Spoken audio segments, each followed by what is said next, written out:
Alhamdulillah wassalatu wassalamu ala Rasulillah wa ala alihi wa sahbihi wa man tabi'ahu wa wala. Rabbi shrah li sadri wa yassir li amri wahlul 'uqdatam min lisani yafqahu qawli. Yang saya hormati Bapak Direktur BRI, pegawai, karyawan, semua tak dapat saya sebut satu persatu. Insyaallah kita semua dimuliakan Allah Subhanahu wa taala. Amin ya rabbal alamin. Saya akan sampaikan materi lebih kurang 30 menit sampai 30. Setelah itu Ustadz Haji Al-Nurdinar LC akan menyampaikan sosialisasi tabung wakaf umat. Kami baru saja bersama bergabung dalam tabung wakaf umat. Kemudian setelah itu baru saya jawab pertanyaan-pertanyaan yang sudah disiapkan atau yang akan disampaikan kepada kita. Ayat yang dibaca oleh qari kita tadi, A'udzubillahi minasyaitonirrajim, Inna a'tainakal kautsar. Kami sudah memberikan kepada kamu nikmat yang al-kautsar, nikmat yang sangat besar. Banyak sekali nikmatnya. Di antara nikmat yang besar ini misalnya bisa ceramah di gedung lantai 9. Itu nikmat besar. Saya baru sampai tadi melihat ke bawah, Masya Allah, tabarakallah. Ternyata masih banyak tanah kosong. Kami di tabung wakaf ini kan lagi konsep nyari tanah kosong. Jadi kalau ingat tanah kosong mata tajam langsung. Kalau muntah punya siapa? Inna a'tainakal kautsar. Tafsir pertama mengatakan Inna a'tainakal kautsar, kami sudah berikan engkau nikmat besar. Tapi ada tafsir kedua, Inna a'tainakal kautsar, kami berikan engkau telaga. Telaga itu kolam. Nama telaga itu Al-Kautsar. Nanti ketika di padang mahsyar panas terik, orang tidak bisa minum, tapi ada satu telaga yang diberikan untuk Nabi Muhammad SAW dan umat Muhammad SAW yang bersaksi bahwa dia adalah Rasul utusan Allah. Lalu kemudian siapa yang minum di telaga itu la yazma'u fiha abada, dia tidak akan haus untuk selamanya. Mudah-mudahan kita termasuk yang mendapatkan itu insyaallah. Amin ya rabbal alamin. Inna a'tainakal kautsar, syukurilah nikmat Allah yang besar itu. Kita tidak tahu nikmat itu besar kalau dia tidak hilang. Saat dia hilang dari diri kita, barulah kita tahu bahwa itu nikmat.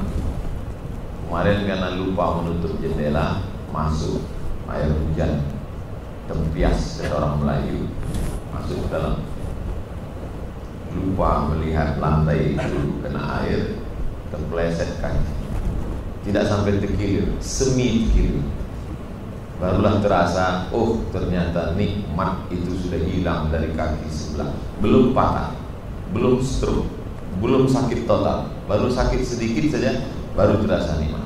Oleh sebab itu kalau kita mau mensyukuri nikmat, sering-sering jalan ke rumah sakit, sering-sering melihat orang cuci darah, sering-sering melihat orang opnam. Tapi Bapak Ibu kan masalahnya sering-sering melihat duit. Kami datang kemari tabung wakaf umat karena kami dengar di mana tempat yang paling banyak duit, BRI. Bapak Ibu yang dimuliakan Allah Subhanahu wa taala. Jadi saya dalam sebulan itu saya usahakan sekali ke rumah sakit. Maka saya senang sekali kalau dapat SMS, Ustaz ada jamaah yang sakit. Bukan saya senang dia sakit, berarti saya disuruh untuk mensyukuri nikmat. Hampir semua rumah sakit di Pekanbaru ini pernah saya masuk. Rumah sakit Eka Hospital, dulu ketika ketua MUI sakit, saya datang.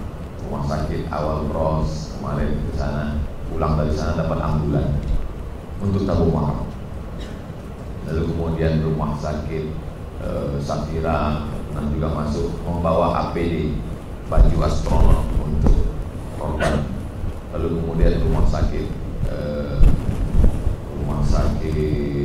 Santa Maria, rumah sakit semua saya masuk ke dalam dan ambil pelajaran yang luar biasa. Ibu sudah dari jam berapa di sini? Dari jam 9 tadi Pak Ustaz. Nanti selesainya jam berapa? 10, 11, 12, 1, 2, 5 jam terbaring untuk cuci darah. Cuci darah itu sekali cuci berapa? 2,5 juta. Sebulan berapa kali? 4 kali. Berarti 10 juta. Sakitnya tak terceritakan. belum lagi waktunya 5 jam, belum lagi stresnya. Oleh sebab itu syukur ini luar biasa. Maka banyak-banyak mensyukuri nikmat Allah dengan melihat itu. Kalau sudah sering di rumah sakit tidak juga bersyukur, tidak ada jalan lain, sering-sering ke liang lahat. Saya kalau ada sahabat, kawan, tetangga, jamaah meninggal, saya usahakan datang. Karena memang dulu saya kalau melihat jenazah itu ya hanya sekedar datang, nggak enak karena kita kenal itu. Jadi alasannya nggak enak karena kenal. Tapi sekarang bukan ke personnya, bukan ke orangnya, tapi lebih pada ada pelajaran yang mau saya ambil. Dan setelah saya pelajari secara psikologis, sering melihat orang meninggal ini itu rem bagi kita, supaya dunia ini kita bersemangat tapi tidak terlalu ambisi, bagus tapi tidak terlalu ambisius, dan tidak terlalu banyak keinginan-keinginan yang melampaui kebutuhan. Kalau terlalu besar keinginan, kata orang Melayu, besar pasak daripada tiang. Makanya kalau ada di antara bapak ibu yang terlalu besar keinginan, ibu-ibu juga yang terlalu sering ingin shopping, sering-sering ke kubur, itu insya Allah dia bisa meminimalisir. Inna a'tainakal kautsar, kami sudah berikan engkau nikmat yang besar. Yang kedua, fasholli li rabbika wanhar. Setelah kau sadari bahwa kau dapat nikmat besar, bagaimana cara mensyukuri nikmat besar itu? Fasholli, sholatlah, li rabbika, terhadap Rabb Tuhan. Itulah yang nanti akan kita laksanakan, sholat Idul Adha, yang insya Allah akan jatuh pada hari Jumat depan, seminggu lagi, tepatnya hari Jumat tanggal 31 Juli 2020. Fasholli li rabbika, sholat Idul Adha. Tapi jangan gara-gara ini nanti sholatnya Idul Adha aja. Kamu gak sholat subuh, zuhur, asar, maghrib, isya? Fasholli li rabbika, sholat Idul Adha. Ini ceramah Ustaz Abdul Somad. Fasholli li rabbika, maksudnya hubungan koneksi kita dengan Allah jangan sampai putus. Ada 5 pergeseran waktu, dan di 5 stasiun-stasiun itu kita selalu mengkonektingkan kita dengan Allah. Terbit fajar, sholat subuh, Allahu Akbar. Bergeser matahari, sholat zuhur, Allahu Akbar. Condong matahari, sholat asar, redup, Allahu Akbar. Tenggelam matahari, sholat maghrib, Allahu Akbar. Sempurna tenggelamnya, hilang syafaq merah di ufuk barat, Allahu Akbar. Ditambah lagi dengan 2 yang sunat, yaitu duha. Usahakan Bapak Ibu sebelum berangkat kerja duha. Hari ini tak dapat diulang, besok pagi bisa. Enggak bisa Pak Ustaz, kami di sini kan masuknya jam 7.30, berangkat dari rumah jam berapa? Jam 7. Jam 7 sudah bisa duha. Senang saja mengukur waktu duha itu. Kalau maghribnya 6.30, sekarang bukan baru maghrib 6.30, maka duha sudah bisa 6.30. Fasholli li rabbika, sholatlah secara umum, subuh, zuhur, asar, maghrib, isya. Jangan tinggalkan qobliyah ba'diyah. Jangan tinggalkan qobliyah ba'diyah. Yang membuat kita kadang tidak melakukan qobliyah ba'diyah ini, mindset kita perlu diluruskan. Kamu gak sholat qobliyah? Sholat qobliyah itu kan sunat, dilaksanakan berpahala, gak dilaksanakan gak apa-apa. Nah, ini masalah. Jadi kita sholat sunat qobliyah itu kaitannya inna a'tainakal kautsar, syukuri nikmat Allah, fasholli li rabbika, sholatlah. Kalau nanti mana tahu, kita kan nggak jelas ini protokol, bisa aja sekarang yang zona kuning jadi zona merah jadi zona hitam, na'udzubillah. Andai terjadi tidak bisa sholat Idul Fitri ramai-ramai karena protokol melarang itu, maka kita sholat Idul Adha di rumah sendirian. Kalau sendirian pakai khutbah Pak Ustaz, siapa yang dengar? Sholat aja sendirian, Allahu Akbar, subhanallah, walhamdulillah, wa la ilaha illallah, Allahu Akbar, Allahu Akbar 7 kali. Dan itu takbir yang kedua 5 kali. Kalau lupa Pak Ustaz, gak apa-apa, karena dia sunnah. Tapi kalau di rumah itu ada 4 orang, makmumnya 3, 1 orang bisa jadi imam, maka dia khutbah. Khutbahnya pendek aja. Alhamdulillah, rukun khutbah cuma 5. Alhamdulillah, Allahumma sholli ala sayyidina Muhammad wa ala ali sayyidina Muhammad. Inna a'tainakal kautsar fasholli rabbika wanhar, inna syani'aka huwal abtar. Usikum wa nafsi bitaqwallah. Allahumma firil muslimin wal muslimat. 5. Alhamdulillah, sholawat, ayat, wasiat takwa, doa. Duduk sejenak, habis itu 5 lagi. Loh, kok pendek sekali khutbahnya? Masih syukur aku bisa, kau tak bisa. Nah, oleh sebab itu simple saja melaksanakan fasholli li rabbika wanhar. Setelah itu fasholli li rabbika, salatlah, wanhar, berkurbanlah. Habis salat, ambil kambing itu, hadapkan ke arah kiblat. Mana kiblat kita? Betul. Saya ngetes saja. Fasholli li rabbika, hadapkan ke arah kiblat, kepala kambingnya di tengah, di sebelah kiri, kakinya ke kanan, lalu kemudian diambil golok, tarik dari bawah. Menyembelih itu tarik dari bawah, satu kali tarikan, keluar darah, putus dua urat nafas dengan urat makan. Karena ada juga orang dipotongnya urat makan, urat nafas masih ada. Begitu dilepaskan kaki kambing, kambingnya berdiri lagi, dirukyah pula. Kambing bukan kerasukan, kau yang tak pandai motong. Cara menarik pisaunya dari bawah ke atas supaya darahnya turun ke bawah. Kalau dari atas ke bawah tidak ditutup pakai koran, pakai daun, bisa muncrat ke wajah yang motong. Tapi saya belum pernah motong sampai sekarang. Saya ceramah aja yang tegas, berhati-hati. Hati saya lembut. Tak sampai hati saya melihat kambing itu sakratul maut. Tapi kalau sudah dimasak, tak sampai hati pula untuk tidak menghabiskannya. Nah, oleh sebab itu berkurbanlah. Saya hampir tidak ada mengajak jamaah BM untuk berkurban. Berkurbanlah, nggak ada. Tadi ada. Karena saya yakin semua sudah daftar. Dari tatapan matanya saya tahu. Yang belum berkurban, yang sudah alhamdulillah. Kurban tiap tahun Pak Ustaz? Iya. Ada yang bilang setahun sekali, pelit. Berkurban tiap tahun Pak. Nabi Muhammad itu berkurbannya berapa ekor Pak Ustaz? Dia potong sendiri 63 ekor. Habis itu pisau dia kasih pada Sayyidina Ali, dipotongkan Sayyidina Ali 37. 37 tambah 63, 100 ekor onta sendirian. Ini yang bisa melakukan ini orang-orang BRI aja. Tiba-tiba pertanyaan yang muncul, Ustadz, apakah cukup satu keluarga satu kambing aja? Ini nanya apa nawar? Yang level pertengahan, 1 ekor sapi 7 orang. Pertengahan.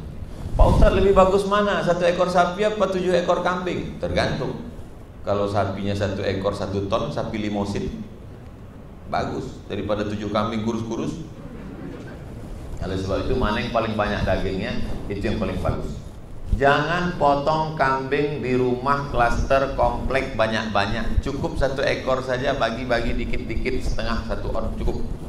Kambing bawa tuh ke Tenayan Raya, ke Kulim, ke Rumbai, ke Simpang Bingung. Mereka dalam kebingungan mencari kambing. Bawa itu ke Rimbo Panjang. Ini kita di kompleks di rumah, apalagi orang-orang hebat, sudah tiap hari makan kambing. Bahkan ada di antara kita yang nggak bisa. Saya ini Pak Ustadz nggak bisa makan kambing. Yang kan makan kambing, melihat kambing aja naik darah tinggi saya. Oleh sebab itu kita bagi aja. Setelah dipotong, dibelah dada kambing itu, diambil darah, diambil jantung yang menyembur, diambil hati, diambil hatinya, darahnya bersihkan. Setelah itu kasih garam, bakar, makan. Itulah makanan pertama yang dimakan pada hari 10 Zulhijjah. Jadi terhitung kita dapat puasa sehari karena kita tidak makan dari sholat subuh sampai motong daging kambing dan memakan hati. Sisanya wa at'imul ba'isal faqir, bagi ke fakir miskin. The best, yang paling bagus. Makanya nanti kalau ada panitia mau ke rumah bapak ibu, mau ngasih kupon, Assalamualaikum Pak, Waalaikumsalam, ini kami mau ngantar kupon kurban. Kurban nggak usah, kata Ustaz Somad kemarin, dagingnya bagi semua, jangan antar lagi kupon ke rumah. Terus dagingnya aja antar. Sama aja. Jangan lagi ambil. Ini terkadang jamaah ini sampai kulkas juga bisa ditutup lagi. Begitu ditutup, menyipak kaki kambing dari freezer. Tapi katanya fasholli li rabbika wanhar, berbagi. Agama Islam itu bukan cuma mengajarkan sholat, khusyuk, nangis, bukan. Saya Pak Ustadz memang kalau udah dekat-dekat Idul Adha ini nangis saja, sedih bawaan. Kenapa? Kemarin nyetor kurban 5 juta. Asal teringat itu. Fasholli li rabbika wanhar. Salatlah dan berkurbanlah. Yang sudah salat belum berkurban, berkurbanlah. Yang sudah berkurban belum salat, salatlah. Belum salat, belum kurban, taubatlah. Terakhir, inna syani'aka huwal abtar. Siapa yang membencimu, dialah yang terputus. Asal kata abtar nggak punya anak. Karena orang kalau nggak punya anak terputus nasabnya. Nabi Muhammad kan nggak punya anak laki-laki, diejek. Muhammad nggak punya anak laki-laki, terputus nasabnya. Turun ayat membela. Inna syani'aka huwal abtar. Siapa yang dengki, hasad kepada engkau, dialah yang terputus. Makanya kalau kita punya musuh, punya haters, ayat ini bagus baca.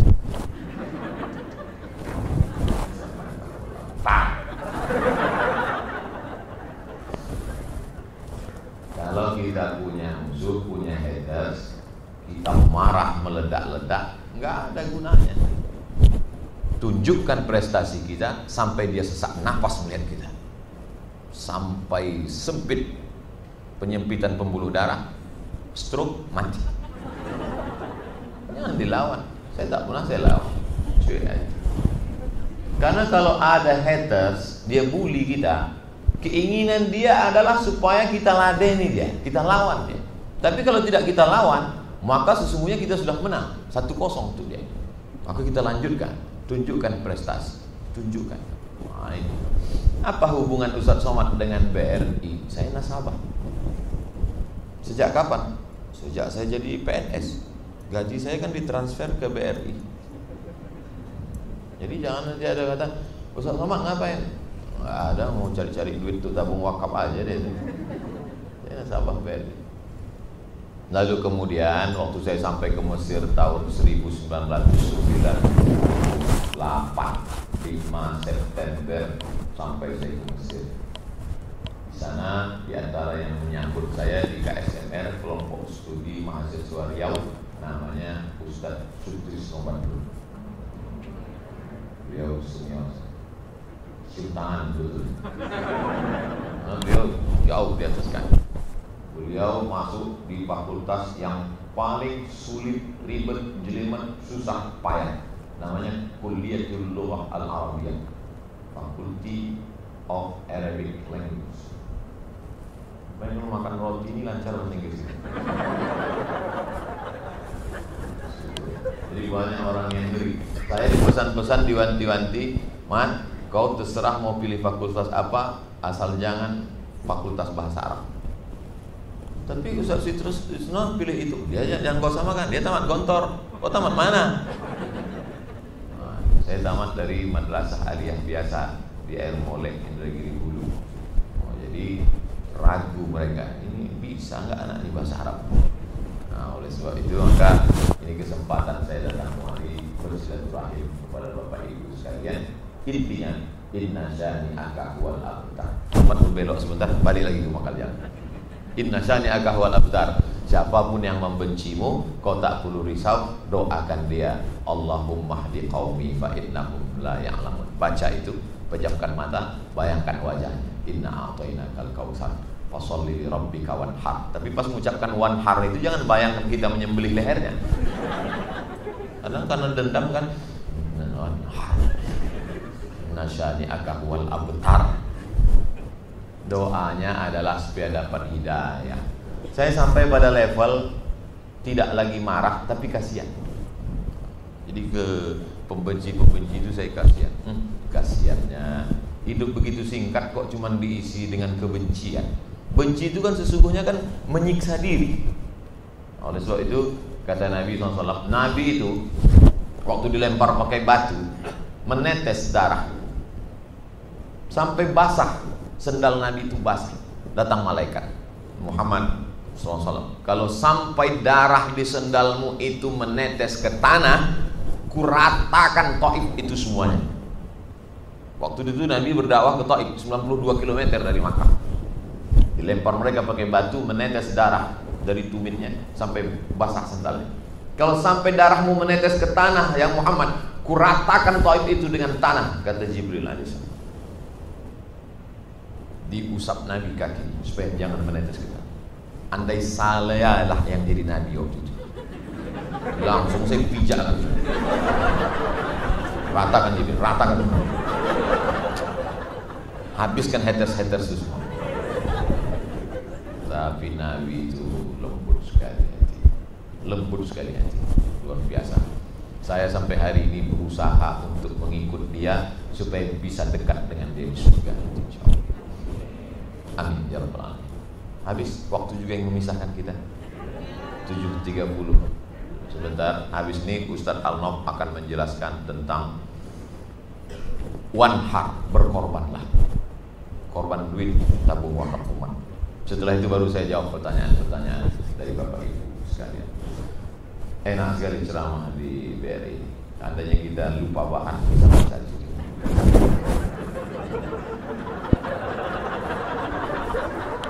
Maka jangan heran kita ada orang ceramah tuh, kok nggak lupa? Ini ada slide. Sepanjang kami sosialisasi tabung wakaf, baru ini yang pakai. Tempat lain kadang soal 6. Ada pun yang ketiga. Soal ini tinggal tengok sini. Terima kasih. Assalamualaikum.